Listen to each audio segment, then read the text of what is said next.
144 ఏళ్ల తర్వాత ఏర్పడిన అరుదైన యోగాలు ఈ రాష్ట్ర వారికి శుభ సమయం. మరి ఆ వివరాలు ఏమిటో పూర్తిగా తెలుసుకునే ముందు మీరు ఏమైనా సమస్యలతో బాధపడుతుంటే వాటి పరిష్కారం కోసం మీరు మా గురువుగారి నెంబర్కి కాల్ చేసి మీ సమస్యలకి తగిన పరిష్కారం పొందండి. ఖచ్చితంగా మీ సమస్య పరిష్కారం అవుతుంది. ఇక వివరాల్లోకి వెళ్తే 144 ఏళ్ల తర్వాత జరగనున్న ఈ యాదృచ్ఛికం వివిధ రాష్ట్రాలపై వివిధ ప్రభావాల్ని చూపనుంది. అయితే జ్యోతిష్య శాస్త్రం ప్రకారం ఈ కలయిక వల్ల కొన్ని రాష్ట్రాల వారికి అనేక ప్రయోజనాలను పొందబోతున్నాయి.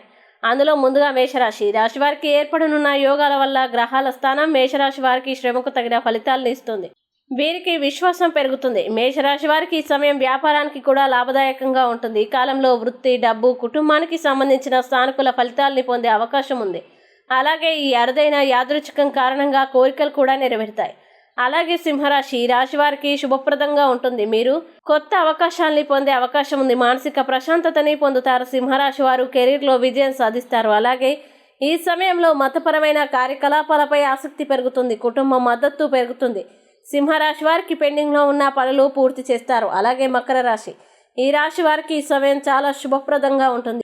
బాంధవ్యాల్లో మధురం ఉంటుంది. ఆర్థిక స్థితి మెరుగుపడుతుంది. వ్యాపారాల్లో పురోగతి కలుగుతుంది. ఈ సమయం మకర రాశి వారికి కొత్త అవకాశాలను తెస్తుంది. పెను మార్పులు కూడా జరగవచ్చు. భవిష్యత్తులో పట్టిందల్లా బంగారంగా మారి అనేక విధాలుగా ప్రయోజనకరంగా ఉంటుంది.